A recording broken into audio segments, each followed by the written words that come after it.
Welcome to Kyle Lab presented by AgKnocks. My name is Tom Ag, and I'm joined by AgJack, Shrek, and recurring special guest, Coach Clete. As always, we appreciate you for listening. Please be sure to follow at AgKnocks on X, Instagram, and TikTok for all of our daily content. And the Aggies are 7-0, top 3 team in the country, their highest in-season ranking since 1995.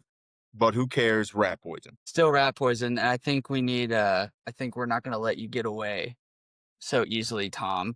I think you need to apologize to the people, the Aggies, and one member of the coaching staff real quick. All right, you know what? I will apologize. I did write apology. I'm only going to say this once, but Coach Elko, my bad. That tweet was out of line. You've got Talk this. about the tweet. What did you tweet? What did you tweet, Tom? I And got when did you drunk. tweet it, Tom? I was hammered and tweeted blasphemous statement. I said that if Elko couldn't beat a confirmed shit Arkansas team, that he should be gone. I have no excuses for it, but I did write an apology. So here goes. Coach Elko, my bad. That tweet was out of line. You've got this program grinding the right way, and you've earned more respect than that hot-headed post from me gave you. You've brought the fight back to Aggie Land, and I got emotional during Arkansas. I see the bigger picture now. So, yeah, I owe you personally that apology. You're building up something that matters here, and I just jumped the gun. My bad. Now to the rest of everybody in the replies, the pussy Twitter warriors who don't create a damn thing but think hammering quote tweets is a full-time job. Just chill. Half of you wouldn't last one fucking day actually producing content, putting your name on takes and standing on them when the smoke comes. Yep. You hide behind anonymous handles, bro. Steal other people's screenshots. Call it Aggie Twitter. Nah, this is AgKnocks. We build, we analyze, we own our words. And you just whine like a bitch in our mention. Coach Clete, what's your take on Tom Ag tweeting to fire Elko halfway through the second quarter of the Arkansas game? Well, I didn't actually see the tweet, so I missed that. But I mean, it seems like a sincere apology, to let our emotions get the best of us. And he knows Elko's the real deal. So, I'm a huge Elko guy. I was drunk. I was angry. We blew a 21-6 lead. I got frisky, Who doesn't do something stupid? I want to believe that it's heartfelt, Tom, but I saw the PR crisis training that you went through. AgKnocks spent a lot of time and effort preparing for these situations. And I just want to give you a nice little round of applause. Well done. That was genuinely believable. Thank you so much. I am actually sincerely sorry for saying Elko should be fired. You stood on business. Sincerely. You were What's up? accountable. I was saying you stood on business, you were accountable, and the people held you accountable, and that was important because usually those are the texts that get shot to the AgKnocks group text or the fraternity group chats, and only me see that stuff. Finally, it got out to the public and kind of bled into Aggie Twitter, and everyone else got to see who you were and thought that it represented AgKnocks' thought process, and we had to we had to explain to everyone that Tom Ag doesn't speak for all of us, but it's okay. We get emotional. It happens. And we're all here. We're behind you. We respect that you did that. I think a Notes app apology on Twitter would also do great for the community. Apology. Oh yeah, dude. Yeah. So yeah, I mean, let's get into the game though. We're all big Elko guys. We're 7-0. He's changed the culture here. I'm sure Clete's going to speak on that because he came on this podcast last year and pretty much laid out exactly what was going to happen like an oracle. But yeah, Aggies win this game 45-42. Butthole was clenched for sure for most of this game. Let's kind of walk through the beginning of it. So weather comes in pretty terrible. Coach Clete was in Arkansas for this game. Did you have plans to go to the stadium? Like, how did your day go when the weather delay came? Well, luckily it was. I had an insider scoop about an hour before it got posted that the game got pushed.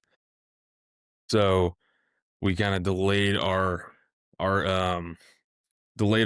arrival to the stadium before we went to tailgate and all that kind of stuff.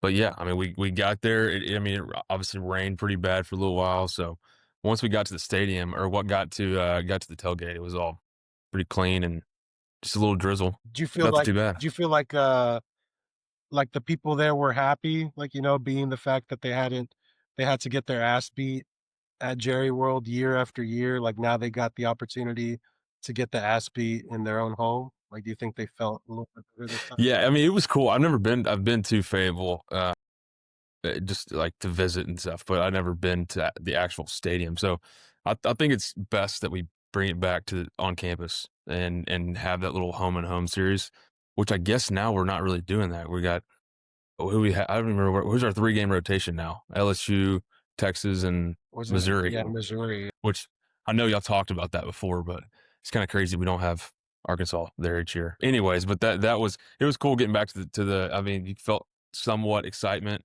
I mean, from being able to play us at home. I never really put a whole lot of stock in that game, the outcome of it, just how we play. I feel like it's just one of those games where it's always going to be close. I mean, Elko said in his pressers, like the 6 games he's been a part of, they've all been on, like it's come down to the last drive of each game. So it's just one of those rivalry games that it's always going to be a nail biter until the very end. And luckily we're 13-1 now. So good to get the win. I am so hold on. Before we started recording, you said that there was 2 stadiums in Arkansas. What the hell? Yeah, and I don't know. I know one's in Little Rock, and I'm not super well versed on it, but I know they played. I believe it was LSU. Drove down to Little Rock and played there. I don't know the name of the stadium or anything like that, but I think before they built their new stadium, that one actually held a little bit more, a little bit bigger capacity, and so the bigger games they'd play there. And I think they played. I can't remember who it was this year. They actually played a game there. It was one of their first couple of games versus a smaller school. That's wild. That would be so confusing, bro. Dude, imagine like showing up to the game and just like pulling up and it's like the parking lot's empty and you're like, man. But the wrong game. Yeah, exactly, bro. Clete at the game. All right, so it got delayed. Could you tell if the delay like helped any certain team, like if anybody at all? No, I mean it was. I mean it didn't seem like. I mean, right when it started, you saw like Ruben. I think was our first drive. He slipped, but like you really couldn't tell a whole lot. I mean, everything seemed pretty clean and not a whole bunch of guys slipping around. I mean, it helped from perspective of like it wasn't pouring down rain and it was clear the rest of the game. From like the ground conditions and the grass conditions, it was all. I mean, it seemed just like a normal game. That's good to hear. I mean, it's Yeah, good to hear that because I thought you were going to come out and say like it definitely favored us because that would have made sense because I mean, what, first quarter we went up 14-6, 14-3, something like that, 7-3. yeah, 14-3, Yeah. 10-3. So But we yeah, were I was wrong. thinking going into it, I was like, I mean, our line of scrimmage is like we win in the trenches, and so I thought that it's going to be one of those like sloppy. It's still going to be like raining to some degree, like throughout the game, and so we're not going to be able to throw it all over the yard. And, like if it's just a who can run the ball and play like hard nosed defense, obviously I would take us. I think we win that. But it turned out to be just like a kind of a normal college football game. It didn't seem to really have an effect on it at all. Dude, speaking of running the football, so we'll touch on the bad first before we get back into the good of this game. Running the football wise, Arkansas, let me get the total for you real quick. Arkansas put up 260. 268 yards running on us. What in the living fuck happened? I mean, Taylor Green, let's excuse that. However many yards Taylor Green got, but that wasn't 150 of it. What happened? I mean, I listened to. I mean, I don't go back and watch all the film like I've had maybe the first even year I was coming out of coaching. But I mean, you could clearly see that it was like just like take away Taylor Green, but I think we just didn't fit very well. I think like whenever you have a running quarterback, you get put in positions where you have to like you have to like kind of stay home a little bit more. So like you have that like that option kind of threat with Taylor Green. He can run it, and so I don't know. I think ultimately we just didn't play very good run defense to start. Yeah, the gap control was horrible, dude. Like watching from the angle, like from the TV screen, like it was just gash after gash after gash. Like it just seemed like they didn't have an answer. But I feel like that's getting better as the season goes on. But at the end of the day, we haven't really been cost with too many huge plays. But if we ever get in a scenario where they take the breath out of the stadium, like, we need to just be careful with that moving forward now that we're playing better competition, because that's going to bite us in the ass. Yeah, Well, it this looks like, I mean, just from what I could tell, it looked like they whenever they ran these, like, they're called like cheat plays, or um like where there is some sort of like quarterback run to it, that's what really gassed us. We just didn't fit that well. But when they lined up and like ran like counter, or just like any sort of like a stretch or anything like that, where it's just like your classic run game, I've seen like we fit it pretty well.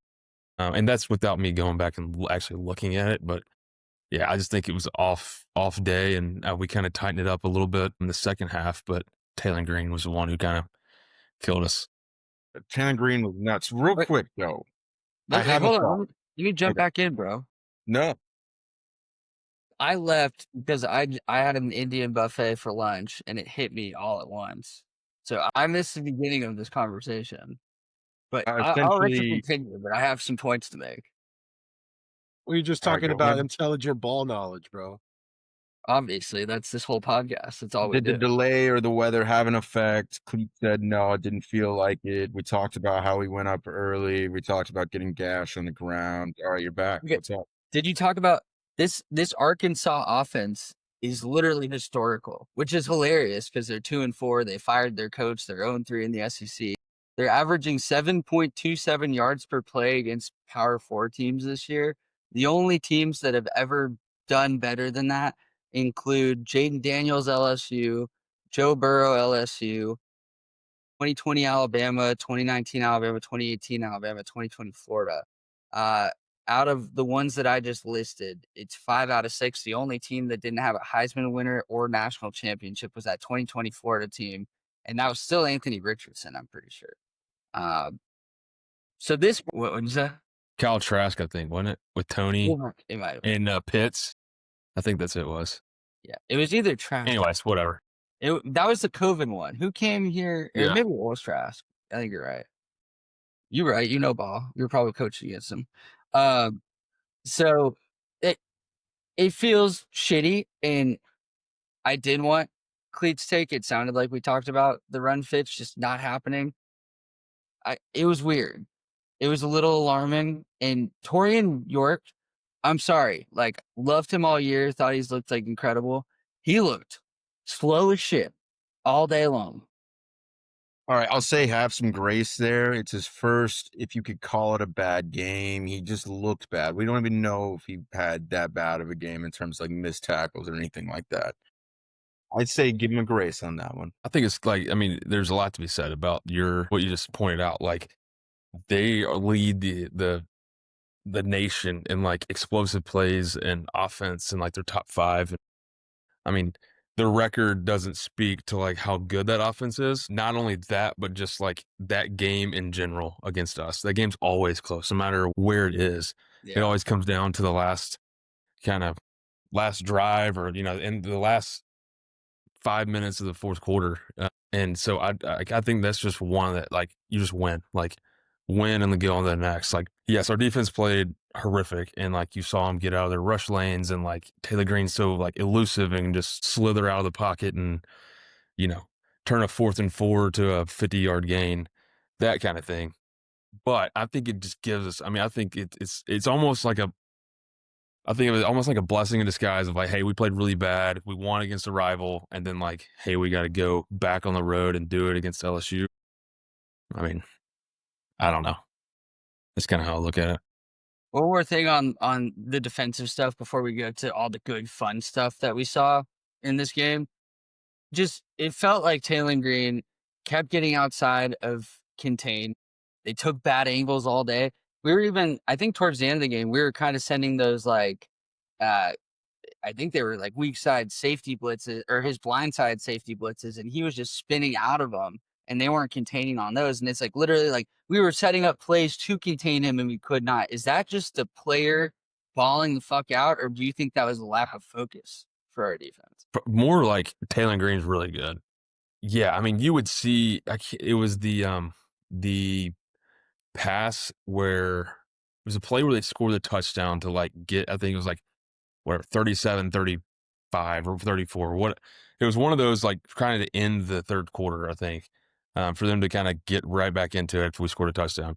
And you see our guys like they're trying to be like, because a quarterback like that, you want to keep them in the pocket and make them throw because like he's way better outside the pocket throwing than he is in the pocket, and can make plays on his feet that way when he gets out. But you could see like our guys like rushing and kind of like trying to contain that pocket and keep him in. And then the moment that like one of our guys would like try to make a move and go inside or outside, he just would find a way and just, go whichever direction he was at, like that our D lineman went, if that makes sense. I think he's just a really good football player. And like, we just didn't have our best game, like rushing the passer or like containing. And it's just a guy like that gives you a lot of problems for a lot of people, obviously. They're number one in the country in a lot of categories that way. Okay, so I have a theory now. The last team the last guy that Taylon Green at least looks like against the A&M defense was Lenore Sellers last year. Is this Elko's Achilles heel? Is the mobile elite quarterback? I mean, anybody's fucking Achilles heel, but Yeah, I was just about to is the say that. mobile quarterback like Elko's thing? Like, I think it's a lot of people. It's just hard. Like, it's if you have a running quarterback. I think the difference was like I didn't feel like we were necessarily like getting home on the quarterback, and we were hitting him, and he was like breaking tackles. Like, it wasn't like it was a tackling issue, more than like we just couldn't get to him. But yeah, I mean, I think they cause a lot of problems, like in general, if you have somebody who can run like that. The defense kind of sucked all day. Elko said the defense sucked in his press conference. I mean, he's pretty funny in all this, but they'll fix it. And I think that this is a good game for us to get right defensively and like lock in going to Death Valley. So we'll talk about that. Let's talk about the fun stuff. All right. Offense started this game absolutely on fire. I mean, Marcel was on point.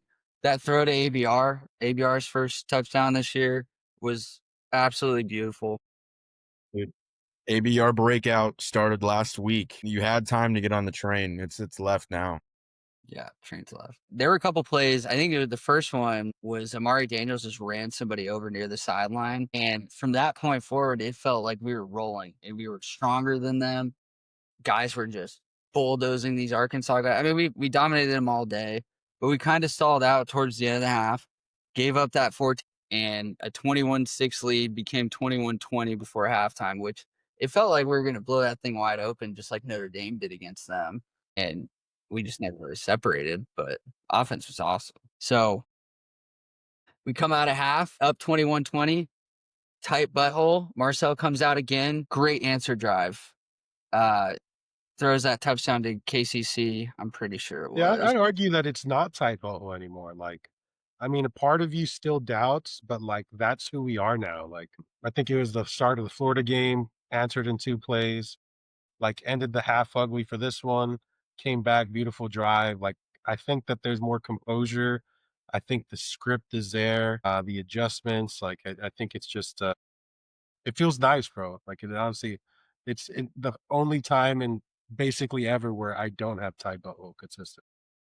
I was just about to point that out. Like, doesn't it feel good to like have an offense that is like, it's a threatening offense where it's like you almost have like a sense of like comfort, like, hey, we're going to go and like move the ball, and it's not going to be, just 3 and outs or like back into like the Jimbo era, which like you just felt that like it was just defense. And like, if we could just hold them to, as few points as possible, like we may be able to ink one out. Like, you have confidence knowing whenever our offense gets on the field, we can move it in a multitude of ways, whether it's throwing or running or combo of the two. Like, it's such a good feeling. Some We're people playing even that utilize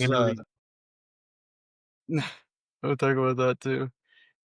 So that is what I was going to say too, is like the overall outlook of the season is like this checklist of things we were never able to do, never able to feel as fans up until this point. And like I said, I came into that half tight butthole. You can feel the little folds in your butthole just loosen up as you watch this offense play. It's a beautiful, beautiful thing. Answer after answer after answer.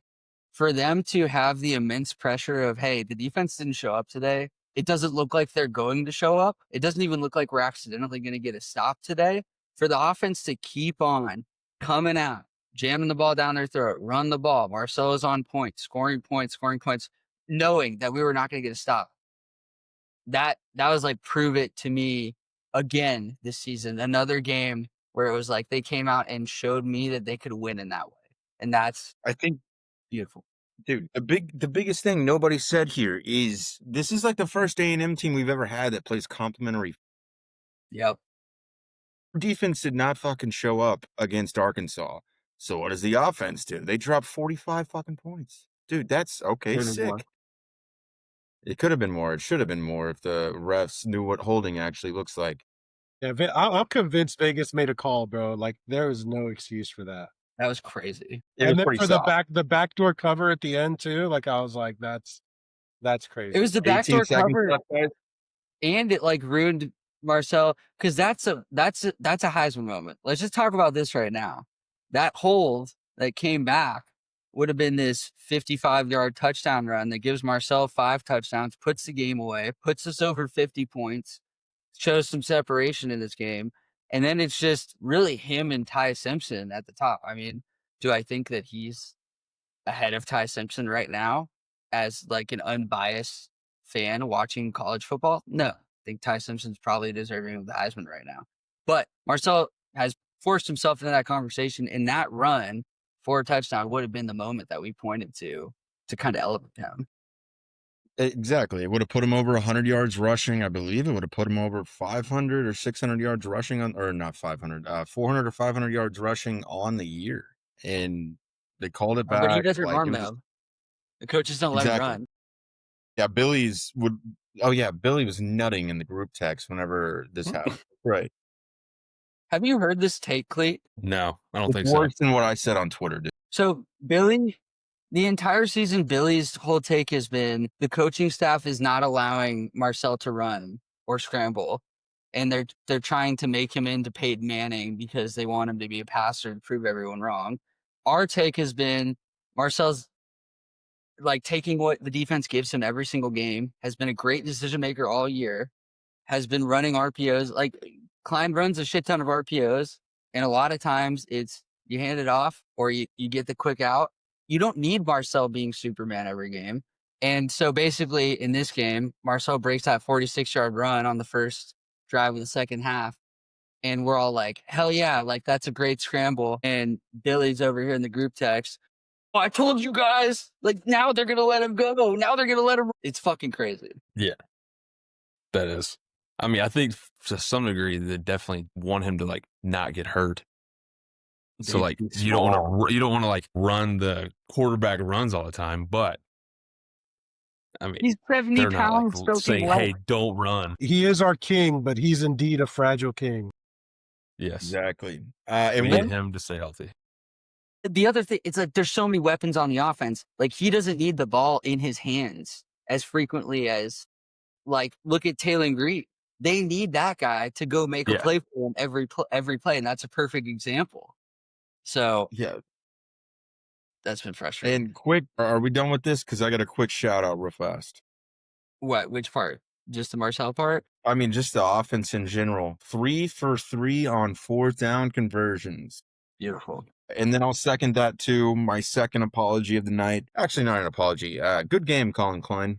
That was fantastic to watch. I'd like to see. You're not completely forgiven yet, but I'd like to see what you do against like the not the worst defense in college football. But great game. Hats off to you. You're wheeling the guillotine back to the storage shed temporarily? I mean, I'll take him off for now. This game might have been the apology tour. Think about it, dude. ABR, 84 yards and a touchdown. EJ Smith, running motherfuckers over, jump cutting like 5 yards down the field, looking like Dude, his father. His jump cut looks fucking iconic. He That was does it crazy. better than most. I'm just saying. We are fucking deep at running back. We're deep. Shout out EJ Smith. He balled out. And just to see ABR do that, it's like, because everybody else is getting all the attention, and for him to come out and he made that catch at the end when Marcel put it up down the sideline. That was incredible. Like that's a playmaker when you need it the most. Just dude like a showing RB. up. Yeah. How So much do y'all love the little like I don't know what you call it, like the wishbone look we have back the there little on like formation. short yardage? God, the T formation. Is it the T? Yeah. I I don't. think they're It's called yeah. a It's not the T. wishbone. It's like Dude, I love I it. love it. Keep running it. That's like I just said, 3 for 3 on fourth down conversions. Keep that shit up, Klein. And you Him, know he has like some little something like he has you know he's got something a out of that that's couple of gonna them, be a bro. pop big. He's got a couple of them there. They're gonna throw like a freshman 4 wide receiver on the offensive line, like on the tight end spot that no one's heard of. That There's gonna be runs like like a 4 4. some little leak pass or throwback. Like there's gonna be something out of that we're gonna see, and it's gonna be like just incredible. That's the I'd thing is like to like say that AgKnocks brought to you that formation. when they lined that up and I thought they were gonna hand it to Nate, and if he ran it in and threw up the A, I was gonna lose my shit. But I'm always ready for so no, that T formation is crazy because it's like there are so many things we can run out of that. We can run that 2-3 times a game and never run the same play. We Yeah, yeah, just so many looks out of it. So I yeah. kudos. His play design has been. He's had a couple really nice ones, like his little like fake flare screens to a screen coming back across the middle, Yeah, the little or like the tunnel. fake jet. Like yeah, he's had a couple plays in the past 2 weeks. So I'm like, that's nice. Yeah, That is it's nice. looking good. The tendency thing with the tunnel screen is a little worrying because I feel like now we Yeah, know when it's coming. It's like on those third and longs, yeah, yeah, but hopefully we can play off of that in the future. So yeah, no, yeah. awesome job by Klein. Everybody that we hated, pretty much not hated, but everyone that we doubted balled the fuck out. In this Speaking of game. doubting, I do need to give a shout out to Ruben Owens. The man answered the call. He didn't break 100 yards, but he had 2 touchdowns. He put the game away, and he was there when we needed him, bro. That's all we can ask for. How about Morrow? That guy, Yeah, he's nasty. He's gonna yeah. be Yeah, good. we have a nice running back room. It's like our worst running back at this point feels like Amari Daniels, and he was serviceable last year. Like it's crazy. He still put up a couple 150 yards games. Did it feel like to you guys, last thing about EJ Smith, because like after the game, you know how they do that video and they're running in the locker room and they're like asking all the players to shout someone out or something. And all of them were coming in, they're like, EJ Smith, EJ Smith, EJ Smith. Like they were hyped for him.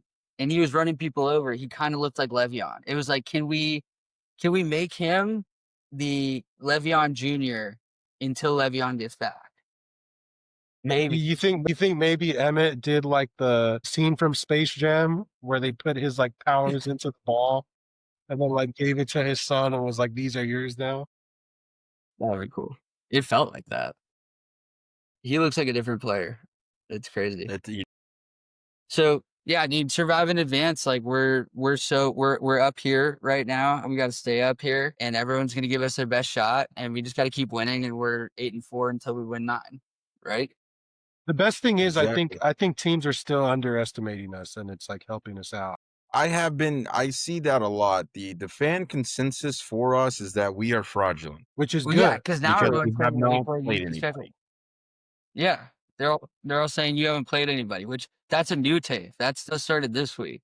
So whatever, dude. I don't think we're fraudulent watching us play. You shut a lot of those people up if you win this week. Yeah, if you dominate this Like week. this is the one that catches people's eyes, like catches their attention. Like, oh, okay. Even though LSU's like, Kind of ass, but not really. yeah, like they're all over the place. All right, It's so but before we jump into LSU, last thing on that game, Dr. Shrek, you have an update for us.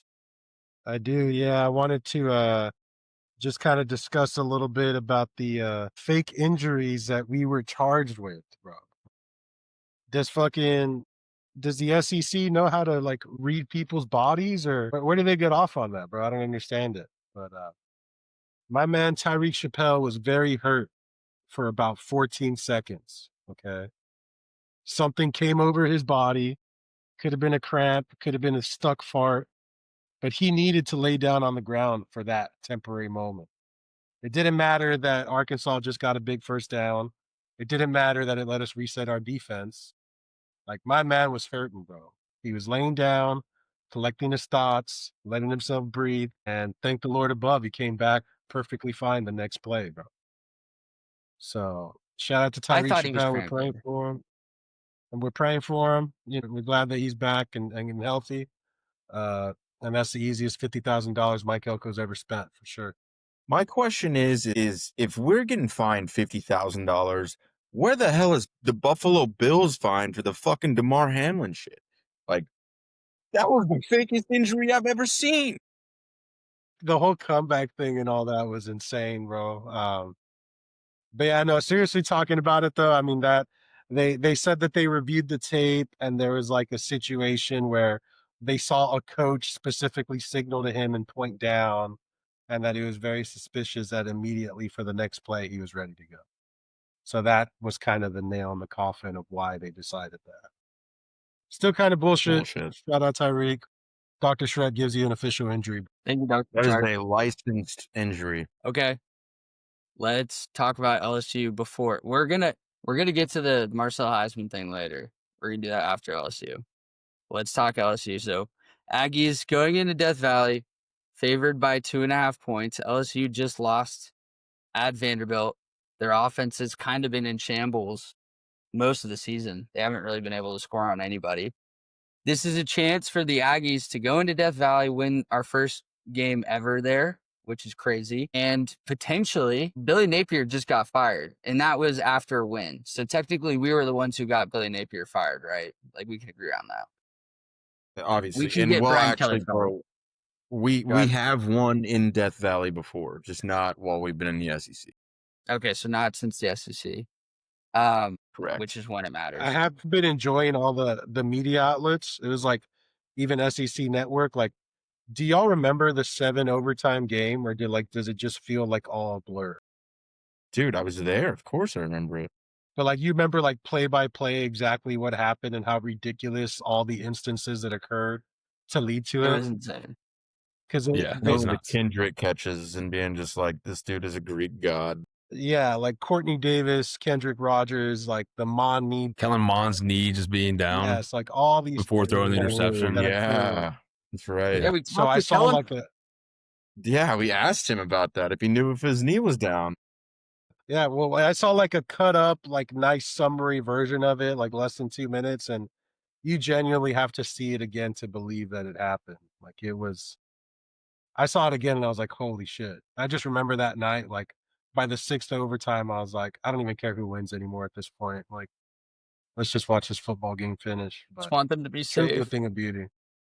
The Kendrick Rogers thing, Jamie, unbelievable. But yeah, back to this game. We have a chance to get the second SEC coach fired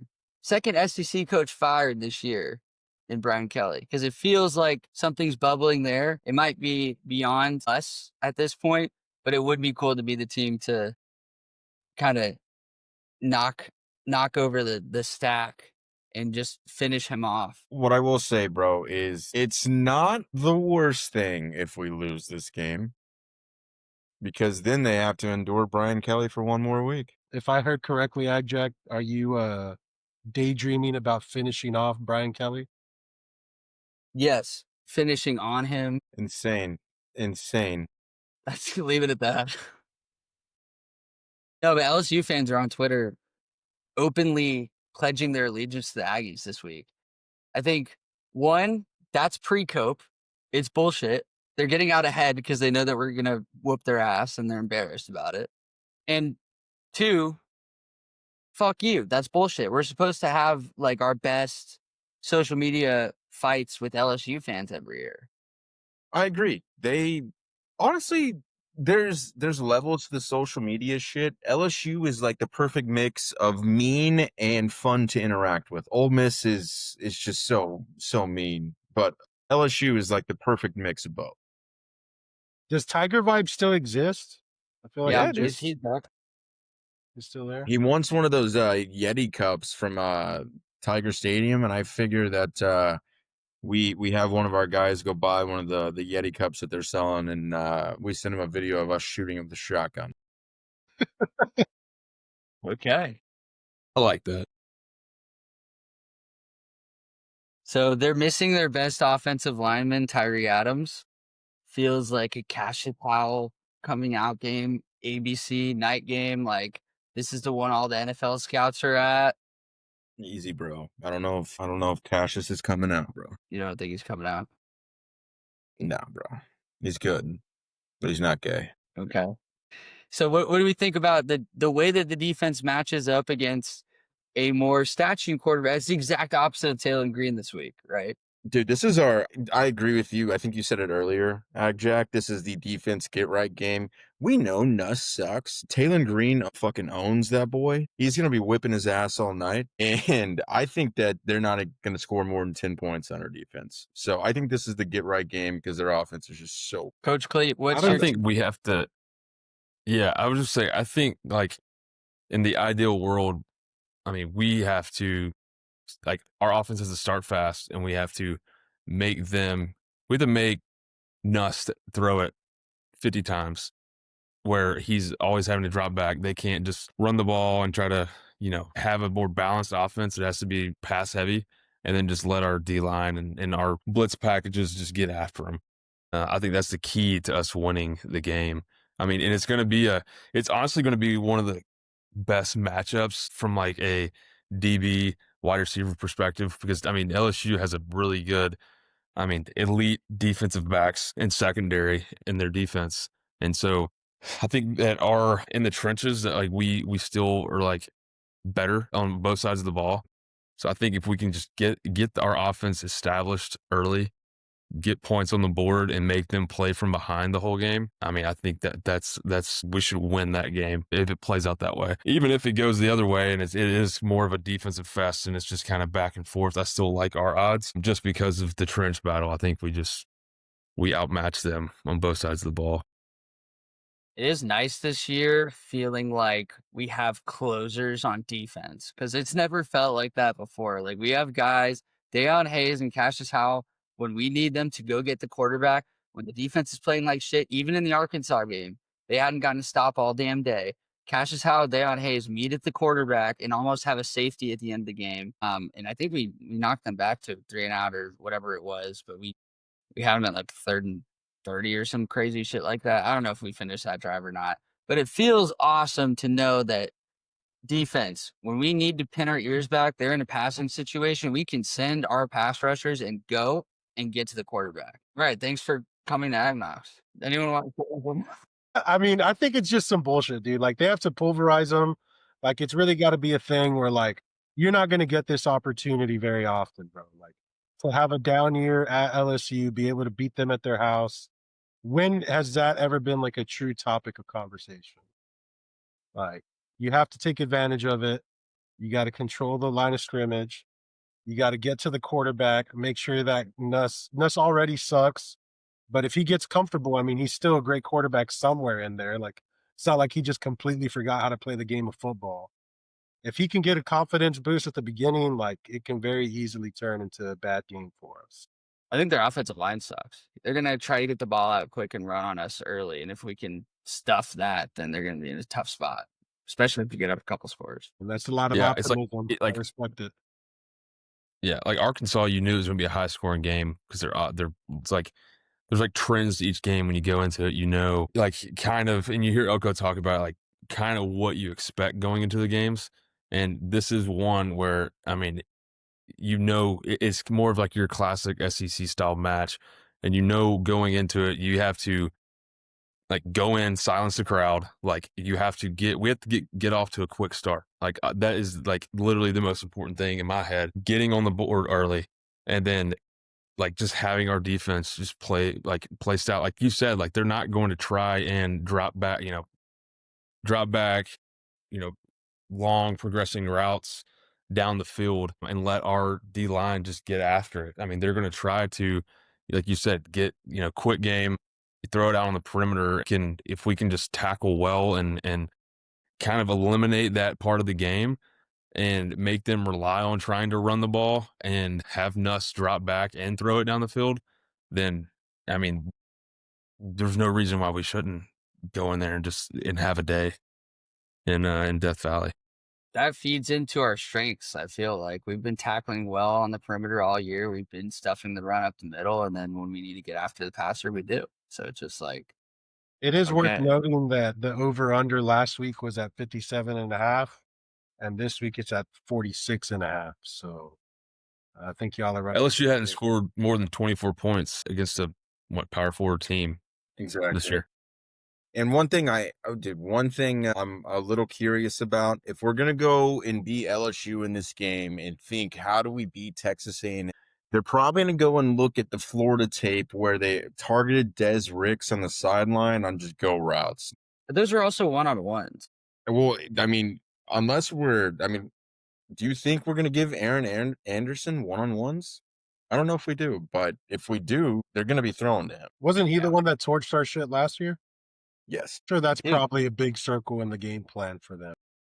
We're different. They're different. I think we're way better and they're way worse this year. And this is what it is. And I think I think to some degree it's like game planish. Like I think we probably went into Florida saying we're going to make them throw on us, like make whatever his name is, DJ Lagway. Florida's guy. Yeah, Lagway, like beat us. This has been inconsistent, this year, and not let their run game like beat us. And so that's why we had a lot of one-on-ones to start the game. This is all me just talking out loud and kind of assuming. I don't know what exactly we did, but I mean, like our like y'all would probably say that our D line is better than Vandy's D line, or our O line is better than Vandy's O line. Well, they moved LSU around last week, and to some degree, I think that's going to give us the ability to like have better coverage and like different, where we're not just having to rely on one-on-one matchups and just winning on the outside. So that's just something to think about. I think we'll be able to kind of have a lighter box. I'm getting chubbed up. My box is getting lighter. I don't know. So let's call someone out. This is a new segment, Clete. I don't know if you've been listening, but we call someone out before every game. So last week, Tom called out Des Ricks. I don't feel like I didn't see a lot of Des Ricks last game. I don't know. Honestly, if you're not seeing a lot of Des Ricks, that means he's playing a good game. Yeah, that's how defensive backs work. I called out Willie. I mean, they were getting torched though, also. So I called out Willie. I feel like he was. I don't know. The defense just in total. Our defensive backs got torched, but it's the greatest. It's the greatest show on turf, bro. So can you be too mad? Cowdog called out Randy, Fat Randy. He made a kick, didn't he? Yeah, I think he got a 46 yarder. I want to say he made both of them. I thought. Yeah, he did. So good for Randy. Billy called out Colin Klein, which is just a weekly occurrence. So that worked out. Good for Billy. We should leave that one up. And then Shrek called out Ruben at some point, right? Yeah. Shrek called out Ruben. Ruben had a good game. Randy Baum made one field goal, and it was a 29-yarder. You know what? I'll take it. He didn't miss any. It's under 40. You can count on Randy. We did win by 3. So. Yeah. All right. Who are we calling out this week? I'll start us off. I'll stay with Randy. Oh yeah, go ahead, Clete. I'm gonna say Randy. We need Randy to make his kicks.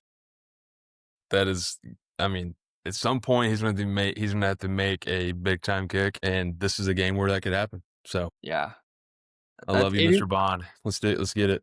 He is gonna have to make a kick at some point that wins us a game or puts us ahead by 2 scores when it matters the most. And I don't have confidence in him at all. That's fair. I'm going to go ahead and call out our entire defensive tackle group. Fuck. I thought you're going to say the whole defense.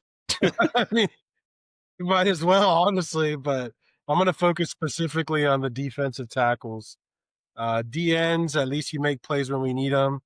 But defensive tackles, bro, like just accept it, dude. Like you're a big body, you're fat. It's okay. Like you don't have to feel bad about that. Like we need you to sit there in the A gap, stuff it up, make sure that nobody gashes through. But like fucking eat whatever you want this week, bro. Just be fat on Saturday, please. I don't mind that. That's big time. You took the whole D line, bro. It's kind of inconvenient for me. I said defensive tackles specific. Okay. Well, I had something along the same lines, but give me Torian York, bro. Get your ass in the backfield and hit the running back for a TFL every every 6 plays. How Simply. about that? You know? Yeah. That's all you gotta do. Yeah. All right. I'm gonna go. This is big time, bro. Roll the clip cam. Marcel Reed, Heisman contender.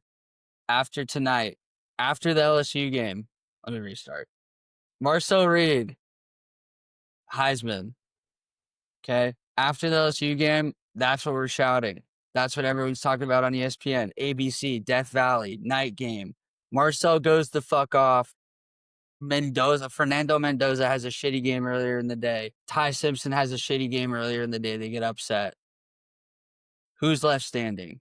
Marcel Reed in Death Valley, dropping dimes all over LSU, destroying them, leading the Aggies to an 8-0 record and a possible top 2 ranking, depending on how the day goes. I think that he gets called out by AgJack in this podcast. He hears the call and he steps up, gets it done. And this is the game that we look back on and we're like, oh, yeah, that was when he went on the run. Remember Jaden Daniels' Heisman season? No one talked about Jaden Daniels until like week 8 or week 9. And then it was like, Right. oh, shit, this guy's just going to win Heisman. It's like, That's here's it. our guy. Here's our guy. Let the media know.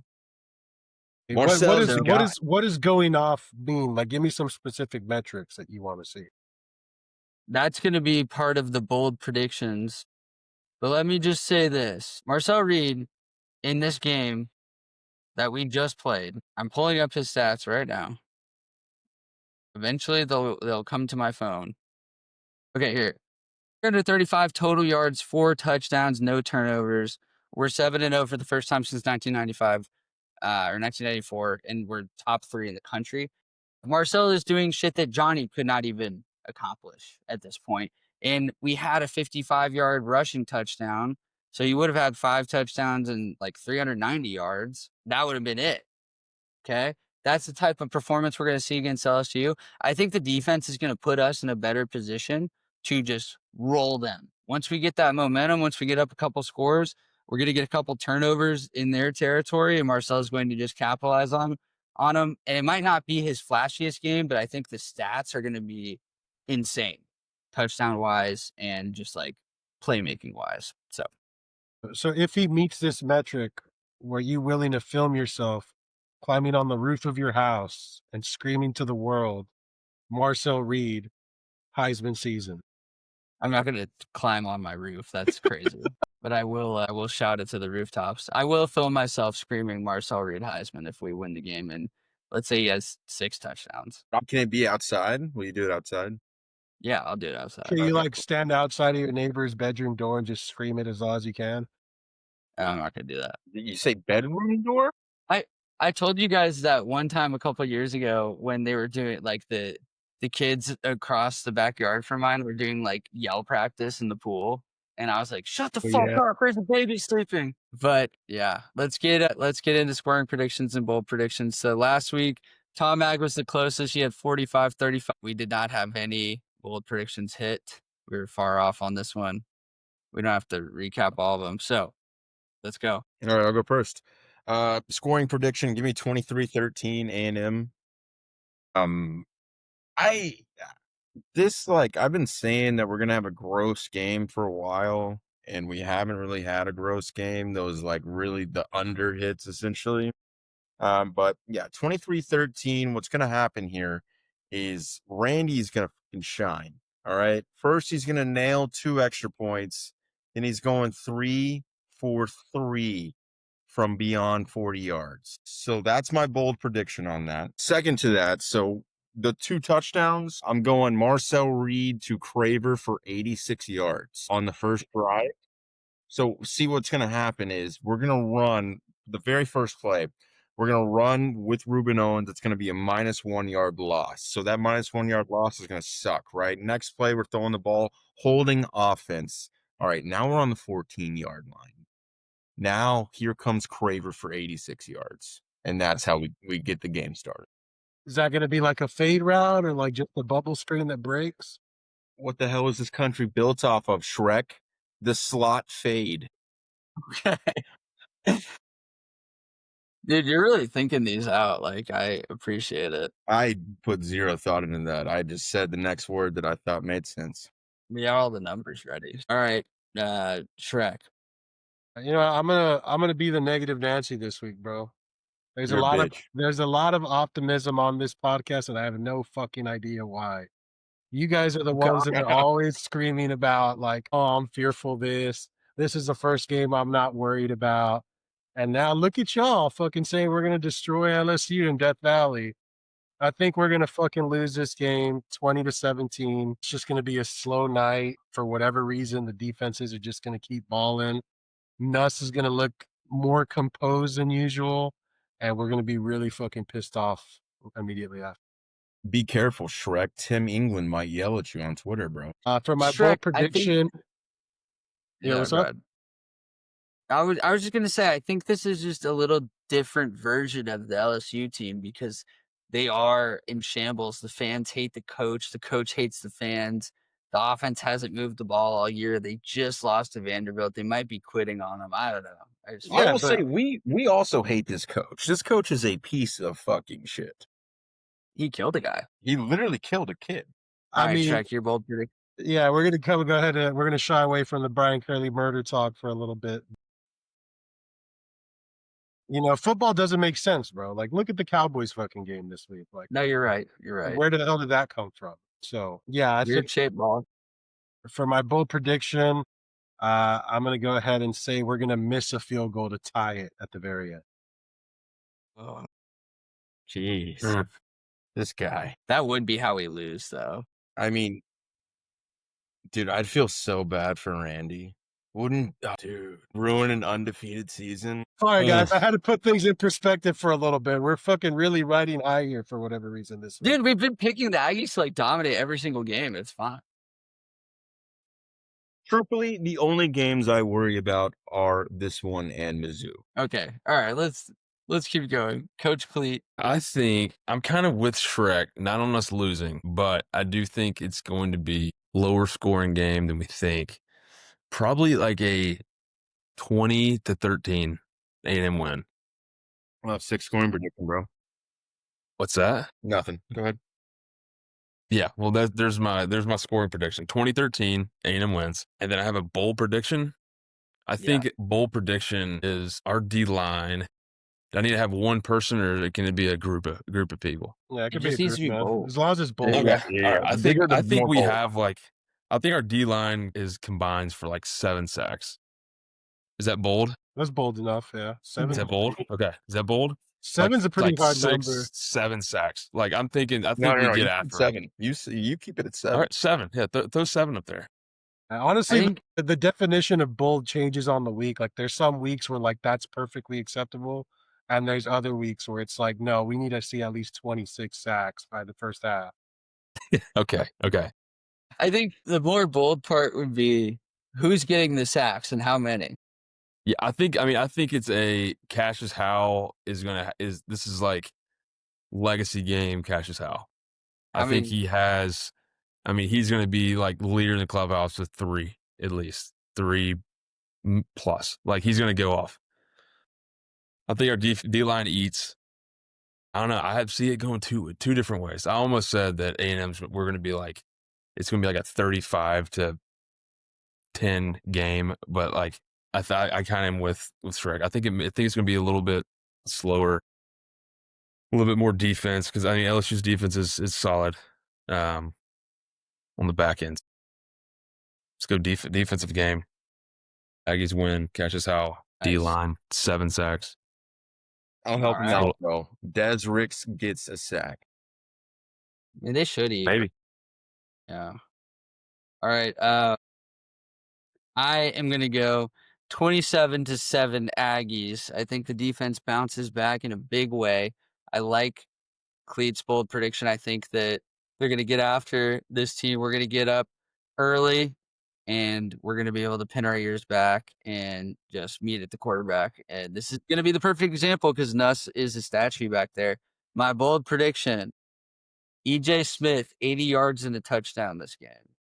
Breakout game for EJ. It seems like the coaching staff is starting to really trust him. The players love him. He's got a violent running style that it's a bit different from the way that Ruben runs, so we need that element, and I think he's gonna break a long one, and that's gonna be a big chunk of his yardage, but, yeah, I like EJ Smith now, bro. He's kind of like a Spiller, Isaiah Spiller, and Le'Veon combo. Yeah, I to kind me, of see both of those. he reminds me of, like, a younger, like, Adrian Peterson, Emmitt Smith combo. Hmm? That was a joke. Come That was supposed again? to be funny. I was like, what? Yes, He looks like Jonathan Taylor. Jonathan Taylor should win MVP. Baker kinda lost it last night. I mean, you still wish Baker was your quarterback. No, I don't. Sorry sad. that Tampa Baker is better than anything Carolina could ever produce in the next decade. Andy Dalton's gonna beat the Bills. All right, Texas hate minute. We got a lot this That week. game was just Mm. a big fucking waste of time, dude. Like, I watched the entire like fourth quarter and overtime waiting for the fourth quarter, and I was like waiting for that moment, and it just never came. I was like, well, this was just a big ass waste of time. Can we say this? Like, Colin Klein literally ran the same exact play sequence that Stoops ran with Kentucky in that overtime on the 2-yard line or whatever it was. It's like, how did you But like foresee that? yeah, like you're running right into Texas's strength, like right into the meat of their defense. Just like why? Like you haven't. What are you even thinking, that is dude? the one that's the one thing that Texas like is just stout up the middle. Like they Yeah. will not give up that yard on the goal line. They never do, and no one ever tries to spread them out. I was so happy. Like after I watched the ending of that, I was like, thank God that Mark Stoops is not our head coach, dude. Like, Facts. It could go down in history, which it may already have, but as like the greatest Dodge. fan base result or like revolt of all time, and Oh, just yeah. like how much different things would be right now. if we end up winning a national championship one day, in this era, guaranteed this will go down in history books as like, yeah, that fan base had a lot to do with that decision. They need to get, if we win a natty, they need to get an additional 100,000 national championship rings and give them out to the fan base. Randomly select 100,000 of them. Yeah, AgKnocks better be included, bro. AgKnocks was a big part of it. We posted the Mark Stoops podcast. That was honestly one of our all times emergencies. Also with Jimbo getting fired. To this day, the Jimbo fired episode is our best episode metric wise we've ever done. Did we end up deleting the Mark Stoops one? Oh yeah, we did. Damn it. I mean, wish it was we only a thing for like an hour. We should have left that up just for the memories. Yeah, because that could have been a sliding doors moment. I mean, you're right. Like people are gonna look back at it. It feels like this might be heading in a way where people might look back at everything that led to it and be like, "Holy shit!" Well, that's. I mean, it's already gained enough traction where, like, CFB Twitter's like, Penn State has no other choice but to revolt in the same way that A&M's fan base did if they get Matt Rule. Like, if the word Matt going to be the head coach of Shit, like, Matt you have no choice but to revolt and make your boosters and your fucking AD realize that is not the fucking move.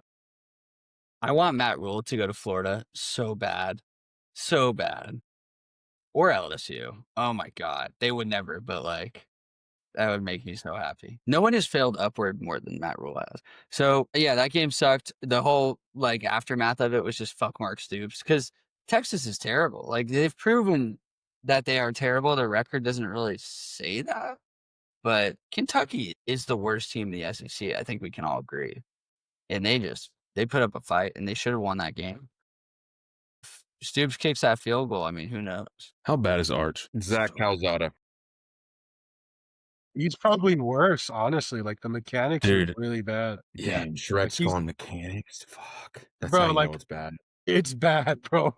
Like you watch him, It like is bad. you watch his footwork, like you watch the way he like his posture as he throws the football. I'm not even a quarterback guy, and I can see that doesn't look right. Yeah, but it looks like he can fix it though. Well, yeah, That's the part. he has all the. He doesn't even have the intangibles. I would say he has the I opportunity agree. to be blessed that he's going to be able to spend the entire off season with everyone and everything. That's going to be like, these are all your fucking problems. You got about 4 to 5 months to fix it. Like, he's lucky enough that he's going to have the best quarterbacks of all time on speed dial to be able to walk. Yeah. So let's talk about this whole thing, because it was all last year. Steve Sarkisian, offensive genius. Quinn Ewers is like his, just the engine, the little engine they could running the Sark offense. They were super talented. We are already at the point this season where Steve Sarkisian in his press conference is being asked if he's considering giving up play calling duties. And his response was no, because that's why I got hired. I was a really good offensive coordinator. We're there with Damn. Texas. I mean, it's Jimbo 2.0. yeah, a lot of Jimbo Damn. parallels. You never go full Jimbo, bro.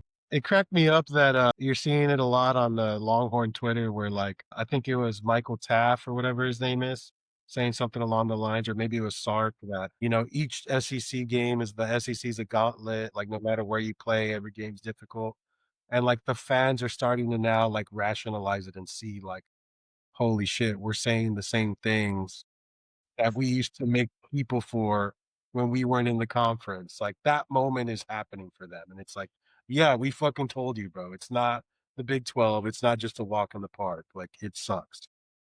That It- loss to Mississippi State is going to feed Ethiopian families, bro. It sucks that they were successful last year, but if that's what we had to go through, like everything that we had to go through last year between how our season went and how their season went to get here, it's worth it 1,000 times over. So, Well, it's hard Please. because now that we're in the NIL era, like, this isn't a true indicator of anything. Like, everything can be 100% different next year, as we've seen. That's true. Well, that's It's gonna not take like you're some building getting. a program these days. Yeah, it's like it's gonna take some getting used to, but thankfully we got Saudi money, so we get to benefit from that just as much as everybody else. yeah, unless UNC starts trying to rake some of that over. Yeah, bro. We could purchase UNC. So And then sell it back to keep Bill that attitude, Belichick. champ, for sure. Sell it back to Bill Belichick so he can coach there till he dies for pennies on the For like dollar. $1, bro, because we're not even worried about the losses. That's how small of a check we'd have to write for that. All right, buckets of the week. You want to go with the ad read? Buckets of the Week is brought to you by Underdog Sports, the ultimate destination for fantasy sports fans. Ready to get in on the action? Sign up today with code AgKnocks and play just $5 to score $50 in bonus funds. That's right, $5 gets you in the game with a huge boost. Join the fun, draft your team, and start winning with Underdog Sports. Head to their app or website now and use code AgKnocks, all caps, to claim your $50 bonus. Last week, we AgJack lost on the lower than 61.5 on the Aggies game. The AgKnocks underdog higher or lower pick of the week, and this is not financial advice unless you want to be rich, is Marcel Reed lower than 220.5 passing yards and Justin Jefferson lower than 75.5 receiving yards. Yeah, and that's a fat ass 3.3 bonus on that. So that's the caveat, that Marcel Reed is not going to have to do a lot of passing and will be running a lot and scoring a lot of touchdowns on short fields. And then obviously Justin Jefferson, we're fading him because he's an LSU alum. I like how you Alright. just All said, right, buckets I of like the how you week. conveniently skipped over the Heisman update, bro. Like, your pick Well, went to shit, and all of a sudden it don't matter. no, it's not Dude, you're about that. noticing, Shrek. Stop noticing. It's just like, what are we going to say about the Heisman thing every week? It's just like, okay, yeah, like Ty Still on Simpson track? looks like he's still in the Heisman. Like, Marcel might put up a fight But in if AgJack would have picked up Ty Simpson, that would have been the immediate next segment, bro. maybe you're right. But I mean, look, I just like, it feels like a waste of time. Shout out to my kinda. Vato But, like, Fernando Mendoza, bro. That's all I want to say. Keep going with that. Fernando Mendoza's in the way, bro. Let's get it. Okay. Buckets of the week last week. Shrek had his first loss. Ole Miss money line finally took down Shrek. I don't She's feel 7 and bad 1. about it, bro. Like Lane Kiffin has nobody else to blame but himself. It was what, like a 13-point lead or a 9-point lead in the fourth quarter. Like, you suck, Lane Kiffin. Like, I hope you burn down the program and leave, divorce, and all that stuff. Like, it's gonna end badly. We gotta talk about his thirst trap with the yoga girls before the game was crazy. He's crazy. Yeah, it's gonna come to a point where like the unhingedness isn't edgy anymore, and Ole Miss is gonna have these expectations. Anyways, fuck them, bro. I'm never picking Ole Miss again. They're on my never bet list. So AgJack, myself, I took Vanderbilt -2.5 against LSU. That was a dub. So I moved into second place at 4-4. Cowdog took South Carolina +5.5 at Oklahoma, and they got their ass whooped. Oklahoma actually looked decent again. Cowdogs at 2-5. Billy took Texas -12.5 against Kentucky, and he hit the opposite of the honey hole because Texas still won and didn't cover, so that sucks. Billy's at 1-5, and then Tom took A&M -7.5, took the L. He's at 1-6 in last place. Thought he knew ball, but he doesn't. So Tom, actually no, Clete is going to get our first pick of the day. So we're only doing SEC games. What do you got? That I don't know. Hold on one second. Tom, what happened? What happened to your fall from grace, bro? You used to be good at this. Well, I wasn't expecting. I wasn't. I forgot you said SEC only. I had another. It's okay. We can go to Tom first while you're. Well, It's gonna lose anyway. You got to remember, Shrek. I I had identified a good an non-SEC one. early Cinderella last year in the Navy midshipmen.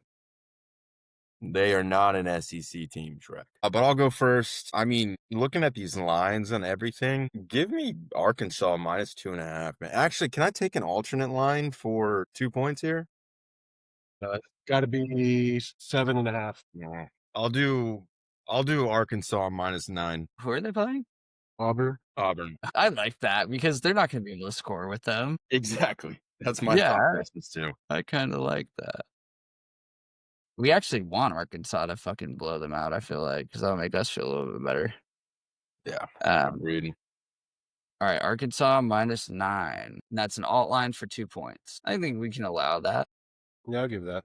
That's a big risk. That's a lot of points. All right, Clete, are you ready yet? Yeah, give me Mississippi State. What, +6.5? Plus 7.5. Take that. Even better. Damn. Yeah, 7.5. Wait, where'd you get 6.5 from? CBS Sports. Dude, it moved a full last point, Texas's direction. Damn, bro. They're going to fucking blow out Mississippi State. No, it might have just opened differently there. I like that. I think that was going to be a money line pick for some people. So since Billy and Cowdog are not on the podcast, but it was an unfortunate schedule change, we're going to allow them to make picks. So they sent their picks in. Billy's next pickup that is available is Alabama -12 versus South Carolina, which feels like he always picks the most square pick possible every week, and he loses every week. So that feels. Give me some logic here, because this is a number 4 Alabama team going into South Carolina. Do you remember what happened to us going into South Carolina? We got our fucking asses beat, dude. Like, South Carolina's deep again. That Bama team that lost to Florida State is still in there. All it takes is one game. It is not an easy place to play in South Carolina. It's not even on campus. That's how crazy it gets. Yeah, I don't disagree. I like it.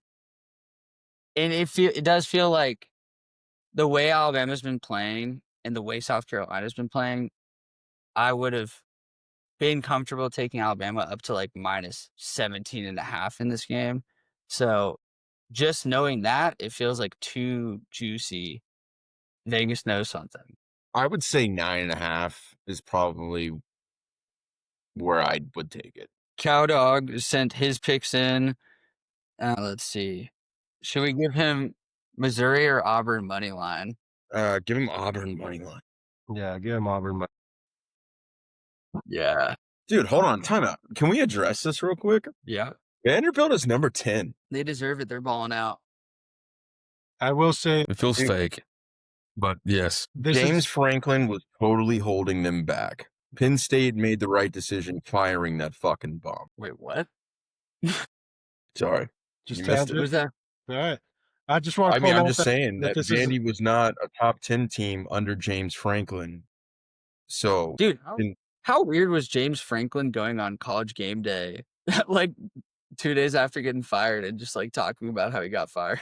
That was crazy. That was nuts. Yeah, y'all saw that, right? Like that was Yeah. dude, I actually turned it off because it made me feel uncomfortable.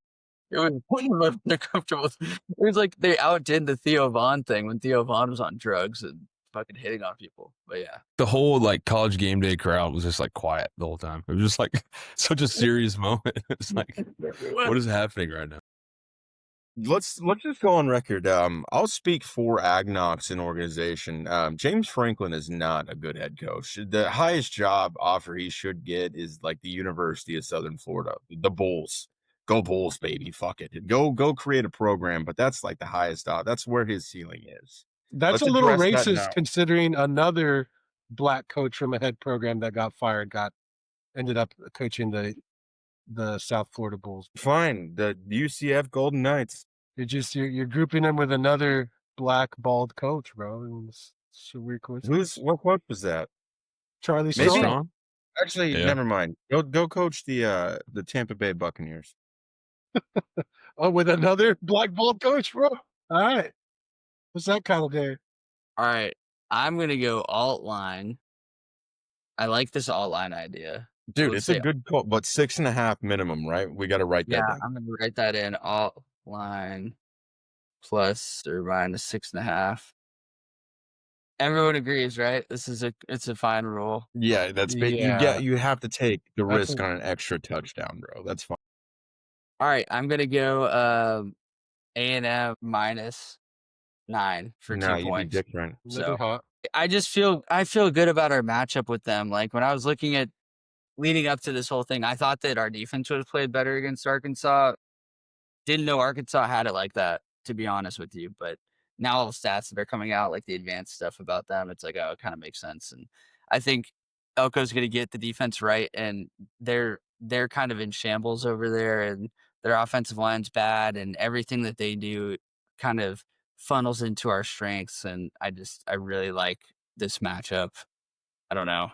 The thing I say on this is LSU feels like another Florida, right? Anybody else get that vibe? With less dynamic quarterback, yeah. Right. Yeah. I mean, Lagway played his ass off, and they still lost by double their own score. But the only thing that this team has going for him is that quarterback that came into A&M, Lagway. He threw 5 interceptions in Death Valley. Well, yeah, you did. Damn, and they barely fucking won that game too. Yeah, LSU 20 sucks. Fuck 20 to them. 10, correct? Yeah, like Yeah. crazy. So Shrek, you're officially on notice because if I win this, I'm at 6. So you better win this week. What you got? This is just a sheer hatred pick. I hate Lane Kiffin now. He ruined my perfect season. So You don't know ball. I'm gonna go ahead and go with U minus 4.5, bro. I think they just finish him I off. kind of like that because I feel like it's a weird I will pick. say, with the Florida rumors floating around right now, that's probably a smart pick.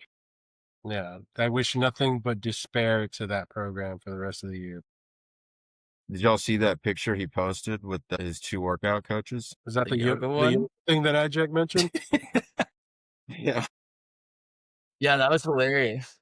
Let's talk Dude. about it.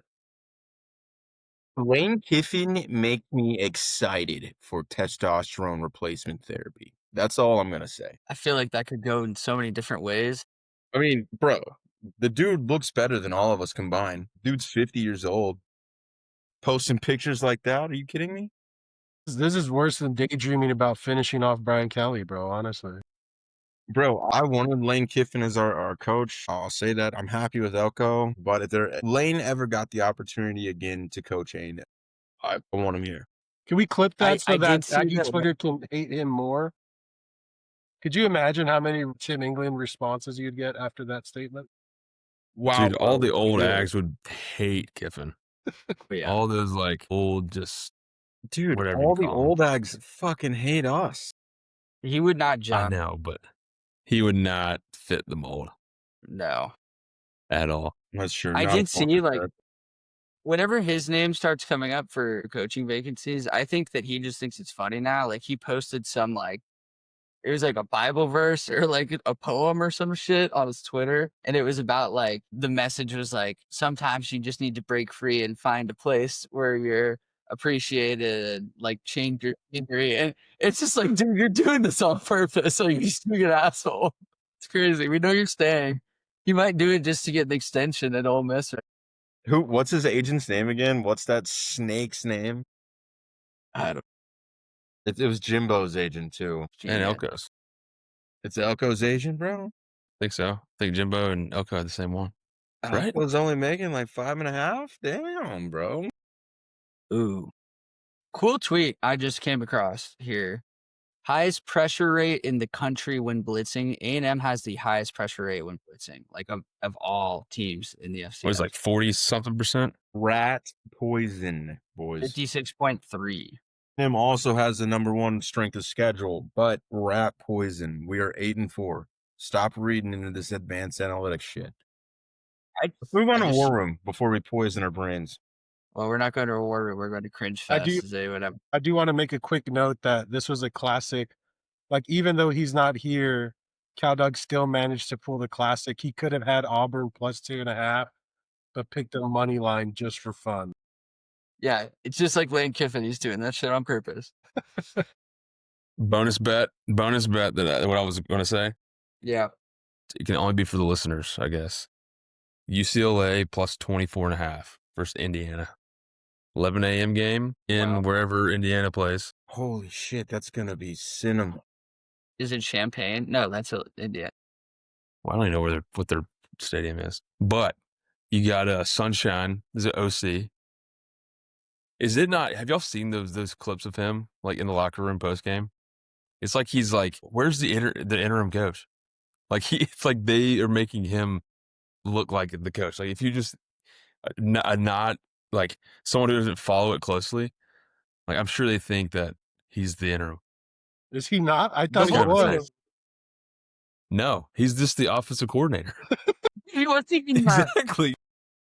He wasn't even the offensive coordinator, I feel like, at first. Like, he was like the tight just like end. a position coach? He was like the quarterback's coach. And He then was like like tight ends coach or some shit. yeah, and then like they let him start calling plays. Dude, do you think like one of the players was just like, yo, like just give this, like, we fired the coach, just give this guy the sticks. And then like what? Fun fact, he used to be at A&M. He was at A&M with someone. Of fucking course he was. Yeah, he And was. now we're stuck with Klein. But Yeah. he's a new Heisman, right? So Yeah. it seems like he was just getting stoned and playing so much Madden that he just like had the brain for it. I don't know what the fuck's going on over there. Like, they went from they were 0-4 and like didn't have a lead to beating Penn State, winning 3 straight games, and like Yeah. crazy. Yeah, I don't think they're going to get beat. Like, I don't think they're just going to get smoked. I don't know. That's probably such a like public pick. Everybody's like, oh yeah. So You're probably right Well, I on don't know. that. You can but make the case for the public being on Indiana too. You know, dude, okay, yeah, one thing that's fair. is, are we biased? Do we have a harder schedule than Ohio State? Can we say yes there? Or are we Yes. biased? who's Ohio Yeah. State, Michigan, Texas? I gotta look. Penn State Do they play Indiana? or Oregon? I think they play Indiana, or no, they don't. Dude, they don't play anybody. They played. Hold on, it's doing the weird Google thing. I gotta pull it up. Indiana has a harder schedule, Yeah, but at the same time, like, or not a harder schedule than Ohio State. are we biased? I mean, Saban said this on game day the other day. Are we biased because we're in the SEC, or is the Big Ten just that fucking top heavy? Holy shit! They've given up more than 10 points once this year. Yeah, Ohio State is elite. Yeah, But- I think it's like an average of 6.5 or something like that. My God. Yeah, Ohio State is legit. But So- I mean, like, you taking Rutgers or Kentucky? Wow. Kentucky. Rutgers or Arkansas? Or like, who's the next up? from that? Arkansas, any Okay. day of the week. You can make What that about, case like, for all these teams, like Washington, Minnesota. Michigan State. Michigan Yeah. State versus Auburn or whoever. Like pick your bottom of the barrel team in the SEC. They're going to go undefeated, but it's a total cakewalk. And it's like that Texas win's going to look worse and worse. That Illinois win's going to look worse and worse. They play Michigan at the end of the year. Michigan might be ranked. They might not be. I don't really think that they're that good either. They're going to go 12-0, but it's a cakewalk. Dude, It's interesting. I don't think I would be as scared of them. I think we could put up points on them. Conversation for another day. conversation for not too distant future for A&M. Let me tell you, without jinxing it, boys, we're playoff bound. If okay, we shouldn't do this, but like if we got to that point, I don't know, man. I think after that you just kill yourself.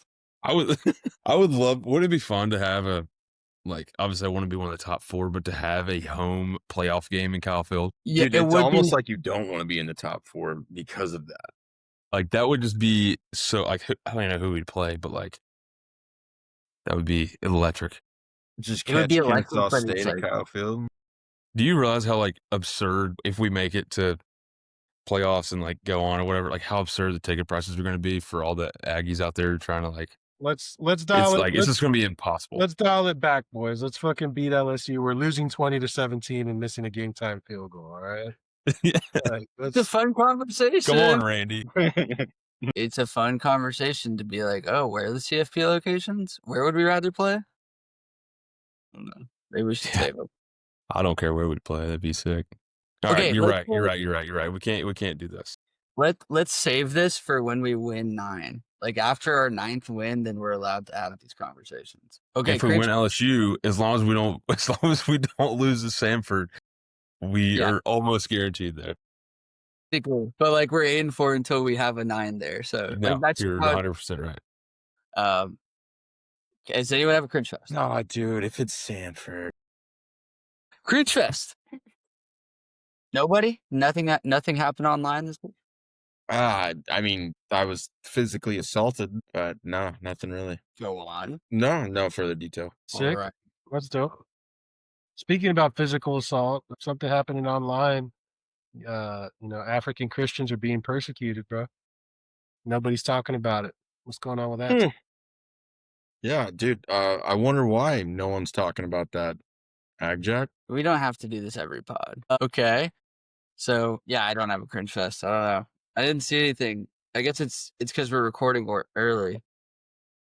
I had a good old fashioned cringe fest where A&M did something. Oh, it was about A&M. Yeah.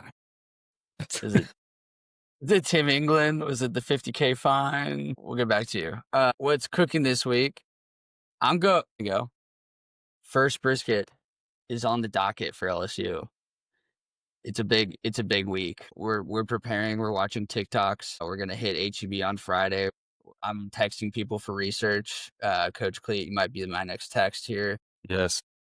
I need all the information I can gather, all of the preferences I can gather, and we'll try to put together a good product on Saturday. Is it a full brisket? You tell me. I mean, I was gonna go 12-pounder.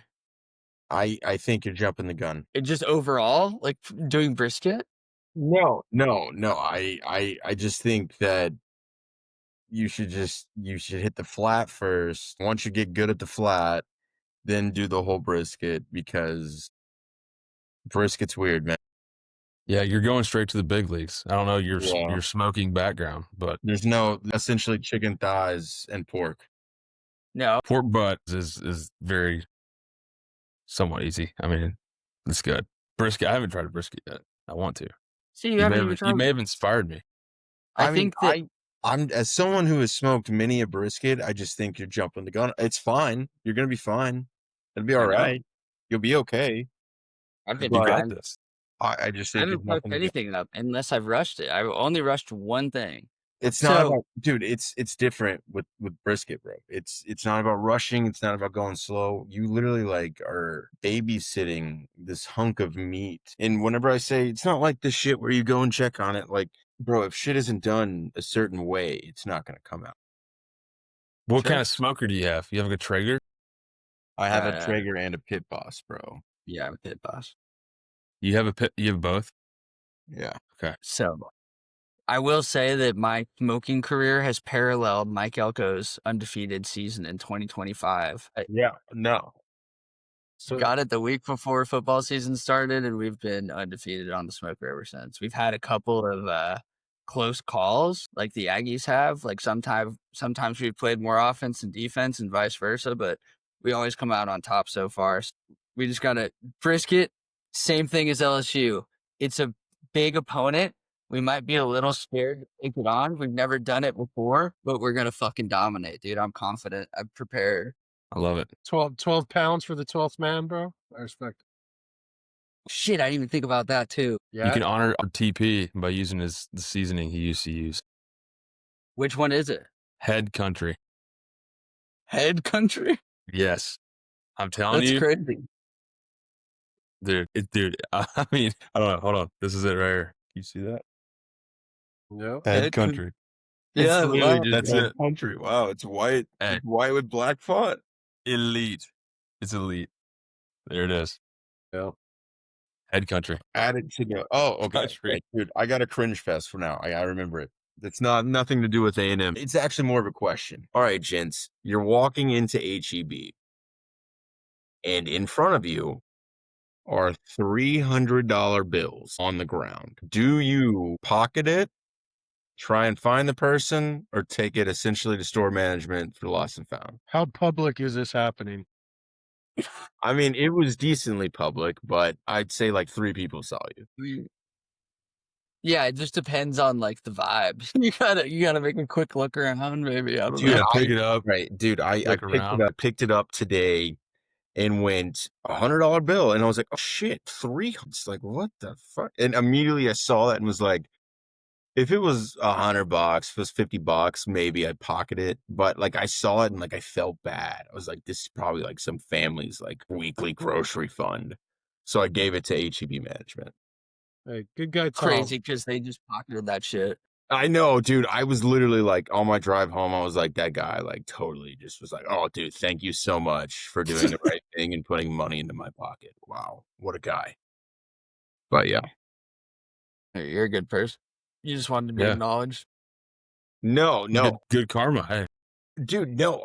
Cringe fest is that I was the good person because I could not be the bad person, bro. Dude, I was kind of disappointed in myself. I literally couldn't take the guy. I wanted to so bad, but I felt so bad.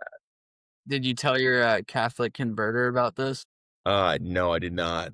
I did not. It's gonna be a big story for him this week. Bro, what does that gain, bro?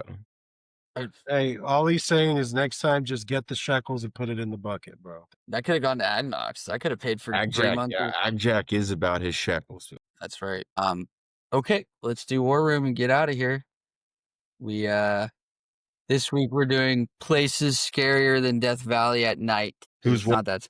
All right, I'll go 1-1. All right. So this is gonna go along the lines of like talking to women, but like you walk in, your wife, your girlfriend invites you out with her friends. You walk into a home, it's 6 girls and you're the only guy there. Fucking terrifying. Yeah. It's like a women's book club. Dude, no, you're just sitting there and they're like talking about like chick shit and stuff, and you're like, How do you want this to show on the graphic? Do you want it to say room full of women? Because that's gonna look tough for you. dude, honestly, that's fine. All right. Anybody want to go next? Man, I had one. I earlier. volunteer Clete. Scarier than Death Valley. I'll go. I'll say Kappa Sigma Woods. Wicked Woods? Yeah, super scary. You might have to do.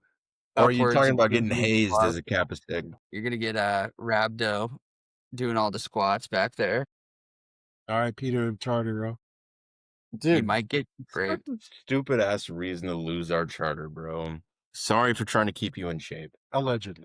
Did you guys hear the story about Tom Ag passing Kappa Sig guy when we were walking into Kyle Field? No, you just mentioned it, but you didn't say anything.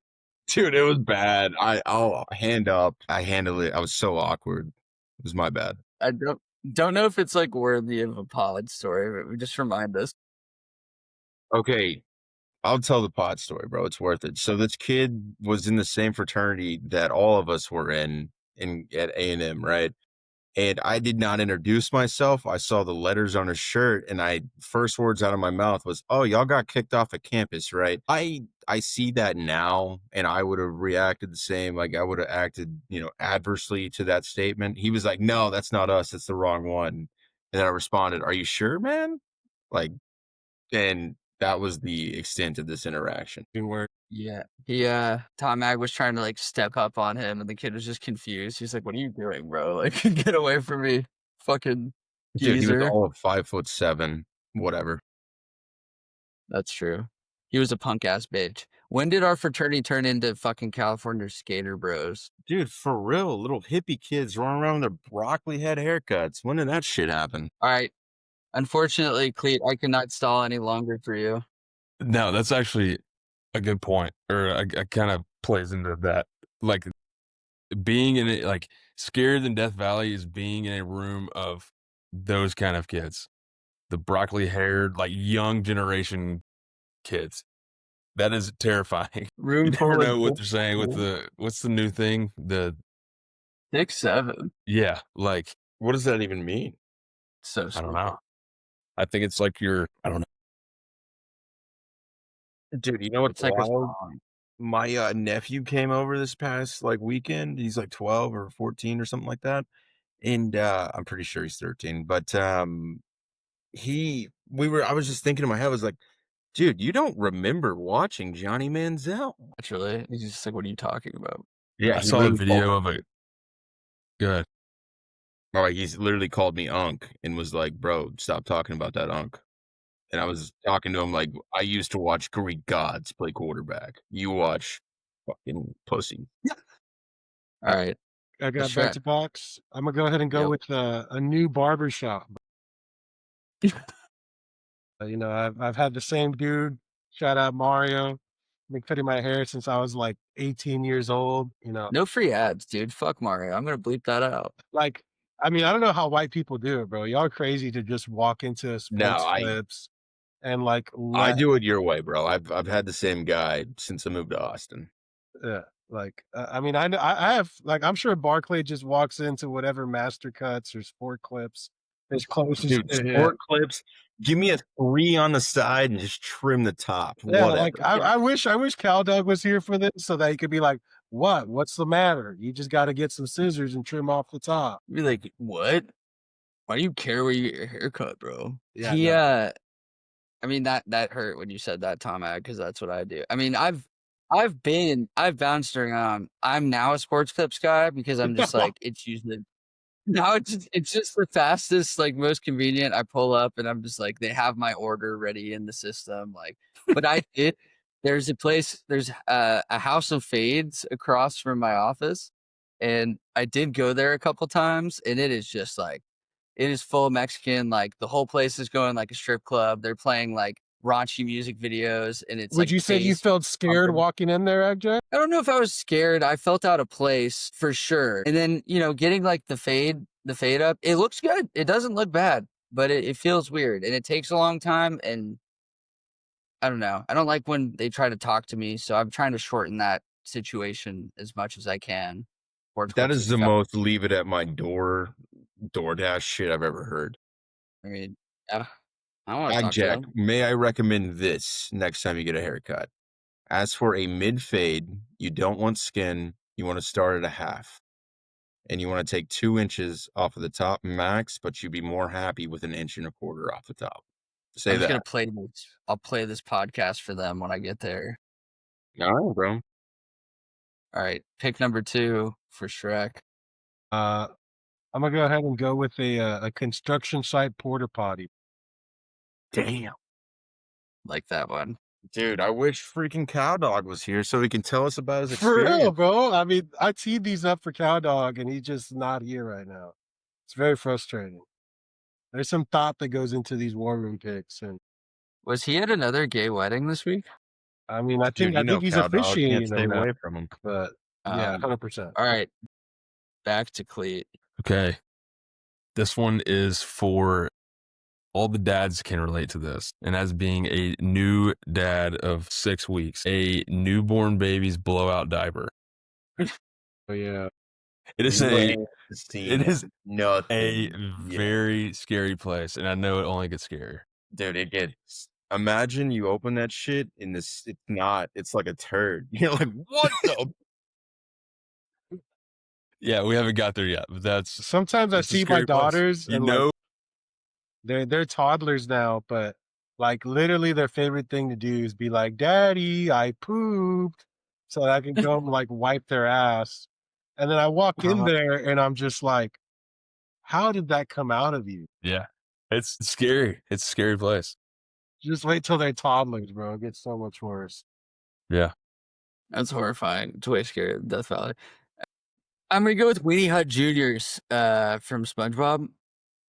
Like, that's just a layup. I don't know. Couldn't think of anything else. I feel like it's a Classic layup, but I episode. feel like it's overused. It's a classic episode. It will definitely make the LSU fans mad. Tiger vibes. Do you think that his whole thing this week is going to be coming after us, or he's going to be like chill? I'm gonna go poke him. Yeah, poke his ass, dude. He's probably gonna roll over and die. It just seems like that kind of guy. We have a love-hate relationship. Like sometimes he's nice to us, and sometimes he's really mean. I feel like we haven't switched up though. No, we stay. You should go super aggressive at him. I want to see what his most recent tweets are. Okay, that's coming back to you, Tom Ag, to finish this off. You don't wanna hit us I with mean, you started with room full of Thinking about women. scary things, I'm gonna go with a Microsoft Teams notification or a Slack notification. Yeah, that's good. Just the sound in general was enough to give you PTSD. Back in the old days, before you whippersnappers really got in the workforce, it used to be Skype, and those sounds were even worse, if you could believe that. But yeah, anything that like is a ping, like with you expected to do something at the end of it. Do we have any honorable mentions? This didn't really. It started as places, and then it just kind of became things, which is fine. But like if it's gonna be things, then we could really open this up. Well, I'm gonna honorable go mention. like 25% off HEB meat. That's only like their guaranteed deal for that day. Gas station sushi. Build-A-Bear Workshop. What am I gonna do with I that? was initially I was gonna say an African American barbershop, but I felt like I didn't want that on the graphic for me. It's not. I wouldn't say it's like racist to say that they're scary. It's like more intimidation, just because like they're just better at most things than me. Like being athletic, being in sales, dude, wearing suit. Cox. Exactly. Like Cox. that's fucking terrifying, dude. Are you serious? It's true. You've seen them? Monster Cox. All right. Anything else? I think we're good, man. All right. I'm just gonna leave it again. It's not gonna write any of the other ones. All right. That was War Room. We don't have Cowdog. Not that he would have a peevin because he never does anymore. Do we have a conspiracy to talk about, or are we done? We do have a conspiracy to talk about. And this is not really a conspiracy. This like just kind of opens the world of conspiracy. Okay. So we got a couple different topics we can go down. I'm going to ask you 2 questions here. Would you like to learn about MK Ultra or Operation Midnight? I feel like I've heard about MK Ultra before. All right, we'll do Operation Midnight. Okay. Go ahead. So Operation Midnight is basically a CIA project and essentially studied the LSD effects on Air Force and Navy pilots and seamen during an attack on an Iranian nuclear facility. Tell me if this rings any bells. This was during the 50s and 60s, so we actually were huge allies with Iran after this, but small portion, we did attack them during the 50s. Apparently, the pilots in the Navy guys, they did experiments, gave frontline fighters LSD to see what happened. And what they found was the initial findings of this drug can be used to extract information, which then leads to MK Ultra. But I would like you to know that the CIA tested LSD on frontline fighters of the Air Force and the Navy in the 1950s and 60s. Wow. Crazy. What was the result of that? that they discovered that they could extract information easier from people who were suffering from PTSD as well as prisoners of war when administered LSD, which is what led to MK Ultra. That's pretty wild. Pretty out there. I feel like I had, dude, the Mariners. How sad is that they were the only team in MLB history that hadn't been in the World Series and the fucking blew it. That's so sad. From Operation Midnight to the Mariners. This is a nice, smooth transition. Never a dull Dude, moment here, I mean, boys. let's be honest with you. Those Mariner fans are probably taking LSD to get over it right now. So As always, we appreciate you guys for listening. Please be sure to follow AgKnocks on X, Instagram, YouTube, and TikTok for all of our wonderful daily content. Thank you, Clete, for joining us again on this beautiful podcast. Hopefully, we're going to have you come back on and we will still be undefeated. thank you, Fingers guys. crossed. Say it Thank you, again. guys.